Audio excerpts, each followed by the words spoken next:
D, wait for it, delightful. Check out the name tag. You're in my world now, Grandma. What's up, nerds? I have witnessed the highly anticipated 2023 adaptation of The Little Mermaid. And let me tell you, it's a movie that left me swimming in disappointment. From its sluggish pacing to lackluster acting and underwhelming music, this film fails to capture the magic of the original. So grab your fins and get ready to dive into the depths of this cinematic dumpster fire. I just want to say that when I first saw this movie, I remember exactly. My mother, we had went to Kmart, and my mother had bought it on VHS, and I couldn't tell you how excited I was to watch this movie. I didn't know anything about it, but I was excited to watch it because it had mermaids in it and it looked fun and everything. And I loved it, and I still love this movie. It's my favorite Disney movie. Every time Ariel, she says, "What's a fire and why does it? What's the word? Burn," and she grabs her chest. I'm just like, oh, Ariel. Oh, every time I'm just like, oh, it's so good. And this movie did not do that for me at all. And I just think it really falls flat. Like, and I'm gonna mention that a lot and everything. It's just not as good. I mean, The Little Mermaid takes us on a journey with Ariel, the mermaid princess, with an insatiable curiosity for the human world. But sadly, this film fails to keep us engaged with its slow pacing and mundane plot. The initial setup drags on, seemingly forever, before finally getting to the crux of the story. The lack of excitement and tension makes for a dull viewing experience that left me checking my watch instead of being captivated by the narrative. One of the most significant disappointments in this adaptation is the lackluster music. As we all know, the original Little Mermaid boasts an unforgettable soundtrack filled with enchanting melodies and catchy tunes. However, this iteration fails to live up to its predecessor's musical legacy. The new songs lack the same charm and emotional depth, making them forgettable and mundane. The absence of any standout musical numbers is a glaring flaw that further detracts from the overall experience. I take that back. There is a standout. I was like, I remember. What a complete abortion. But let me just dive into these songs a little bit. Under the Sea, if in the original animated movie, if you watch that thing, it's very grandiose. There's the lute play the lute, the harp play the harp, the play the bass, and this sound and chop and everything. You've got all these different, I know, but they've got all these different sea creatures playing, instruments and singing and dancing around. And this one was such a smaller scale compared to that. I mean, and not in a good way. I know they want to do this realism thing, and I think that was a bad decision. I think that and I'll talk about that more when I get to the three creatures of this movie. But I think that this movie was everything was just done on a smaller scale, and I think that was a misstep on their part. I think that they should have really captured the grandiosity of this musical number and this movie. And same thing with Kiss the Girl. If you remember, you had Sebastian, and he's singing. But then you've got these flamingos. One of them starts harmonizing with him. Then he's like, sing with, you have frogs coming up on the thing. And they did that in the movie, but it was the three creatures, the three main creatures. But you had all these other creatures coming in. And in this one, you just had the fireflies like from the movie. And then you just had the fish circle in the boat. But it still wasn't in the grandness of it.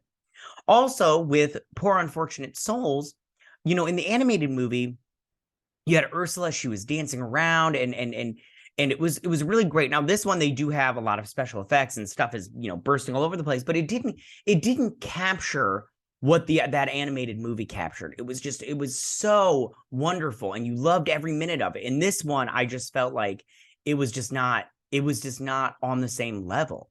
Yeah. I also want to talk about, I'll talk about the songs that they add, like Prince Eric's song, which I'll touch on just right now, but I'll mention it again later. But it was just so weird. And you're just like, the whole time you're just like, well, what's going on here? Who's he singing this to? What's he singing this for? It was just weird. All the new songs, I didn't care for them. They sucked. But one thing that is unforgivable is they took out Le Poisson.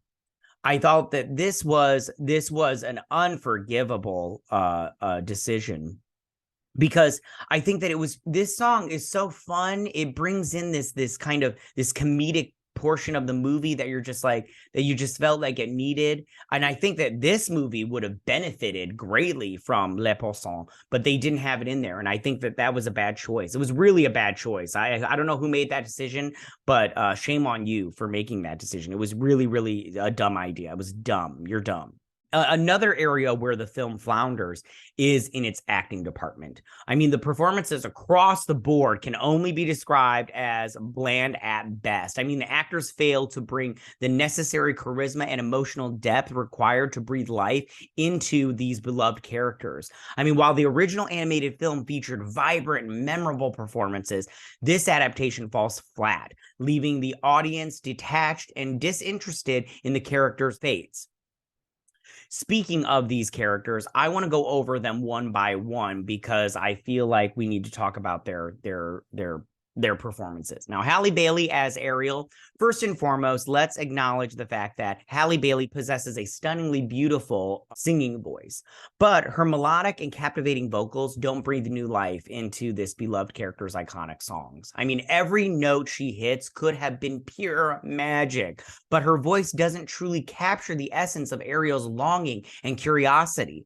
While watching Part of Your World, I was bored, and I didn't feel like Bailey captured the nuance that Jodie Benson and the Disney animators did in the original movie. And I'll talk about that when it comes to her acting. Now, but when it comes to Halle Bailey's appearance as Ariel, there's no denying that she is undeniably pretty. I mean, plus I find her very charming in interviews and such. I just think that she's very charming. She's got that girl next door feel to her and look, and I really do love that about her. And I love her performances with her sister Chloe, because those are fantastic. One thing that goes to her charm is I was watching one clip where she's singing and she gets her hair caught in the mic and she's like, ooh, and she's trying to get it off while trying to keep the performance going. And I just find her very like lovable and charming in like I said, in a girl next door kind of way. And I hold nothing against her. But like I said, she's very pretty, but a pretty voice and a pretty face, a good job, this does not make. However, while Halle Bailey excels in the musical aspect and possesses an undeniable charm, her acting abilities in this adaptation leave something to be desired. I mean, there are moments where her delivery feels somewhat flat and lacking in depth. I mean, failing to fully immerse us in the emotional journey of Ariel. Despite her talents as a singer and her undeniable charm, her acting abilities fall short, making it challenging to fully connect with this character on a deeper level. Jonah Hauer-King, I'm going to say his name wrong every single time, so just get used to that. Hauer-King, I don't know. Anyways, his portrayal as Prince Eric, while there's no denying that Hauer-King is incredibly handsome and visually fits the role of Eric, his performance also falls flat. Despite his interesting backstory as an adopted prince found at sea, it is not enough to salvage the overall mediocrity of the film. I mean, Hauer-King fails to capture the charm and charisma that made Prince Eric a beloved character in the animated classic. His portrayal lacks depth and fails to invoke the desired emotional connection, leaving viewers longing for a more compelling rendition of this iconic Disney prince. Also, that solo song he has is so bad. It's just so bad. I mean, auto-tuned up the wazoo.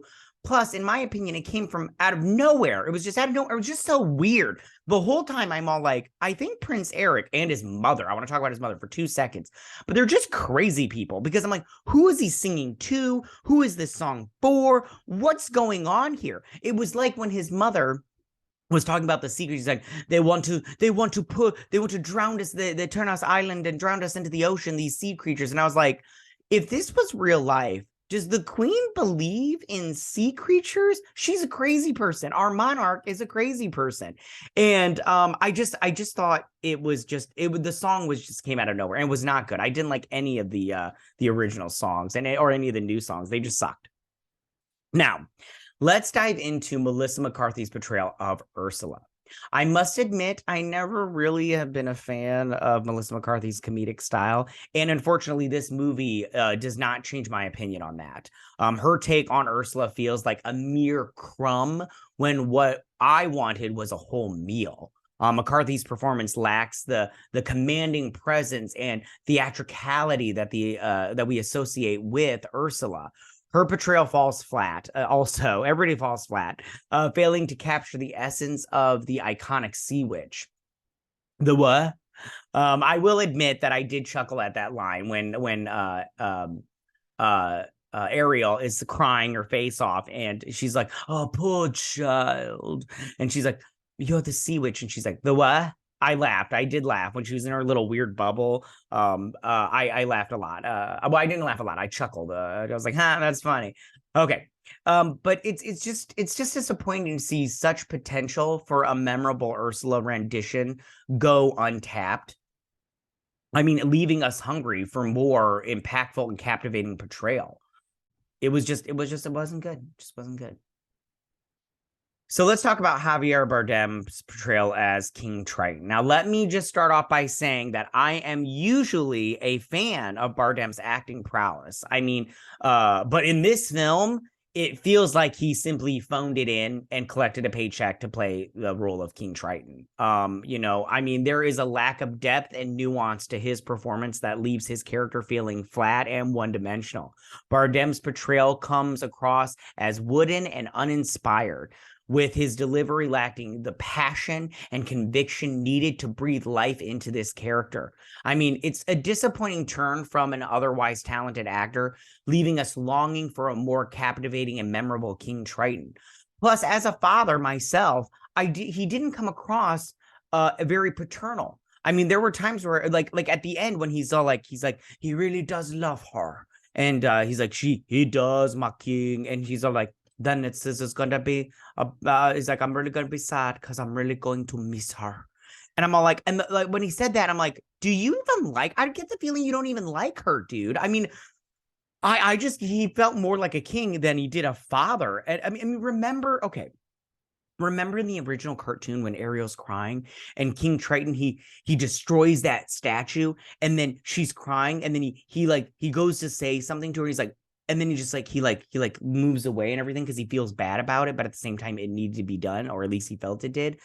That did not come across at all. The emotional depth of that scene did not come across at all in this entire movie when it came to King Triton. It was just terrible. It was bad. It was bad. All right, so I want to talk about the trio creature characters, and then we'll get on to the rest of this. But I just want to say that when it comes to Sebastian, Flounder, and Scuttle, I didn't like any of these characters, and I've said this before in other videos, but they are ugly. I don't like the realism that they're going for, and these characters cannot emote, and that's the problem. I'll talk about these characters separately, but I feel like when it came to the design of these characters, there's some fan art, I'm throwing it up now, that they really should have used for this movie. I felt like that would have been better for this movie. You get the classic look of the characters, and you can make them emote. And I just go, no one's going to be upset if you had done this instead of what you did. No one. And if they are, they're crazy. Because these fan art pictures are a million times better than what we got. I mean, Sebastian's eyes are like way too, I know people want to defend Sebastian. I'm sorry, it's ugly. And then Flounder, okay, let me go through the characters separately. Okay, so Sebastian, them taking out him not being the major domo for King Triton, I feel like was a mistake. I felt that was something about the character that really added some substance to it. And then again, taking out Le Poisson really took away a side mission for Sebastian and a comedic portion of the movie. And I feel like that was a huge mistake. It gave something to Sebastian that we could have really used. I felt no emotion when it came to Sebastian like I did in the original one, but also because that comes to these creatures cannot emote. And I said it in other videos, but that's just a misstep on their part. Plus the fact that they changed him from a crustacean crab that can come out of his shell to a crab that is in his shell forever. I think that was a really dumb move, you guys, and shame on them for doing that. Flounder, Flounder is weird looking. There were times when you're looking dead on at Flounder, like dead straight in the face, and his eyes are all like looking at you. I'm like, Flounder's freaking me out, dude. He is weird looking. And I was just like, why didn't you just make him that puffy little fat fish from the original one? It's so cute, and everybody would have loved it. And remember, okay, you remember in the original movie when Ariel gets her legs and she's trying to swim to the ocean, and they do that in this movie. But remember, Flounder comes up, and Sebastian, Flounder comes up underneath her arm, and he tries to lift her, and he lifts her up to the top of to the sky. He couldn't have done that in this movie. Same thing if they had done the engagement party on the ship and he had grabbed the barrel. She had landed on the barrel and he had taken the rope and swum her out to the thing. He couldn't have done that because he was like this big, and it just wasn't the same fish. And I think that was a mistake. Scuttle is them going from an seagull to an albatross. I feel like was also a mistake. Now, I didn't know this beforehand, but I learned last night that this type of bird can breathe underwater for a couple of minutes, because the whole time I was watching, I was like, can these birds breathe underwater? What's going on here? This is just weird.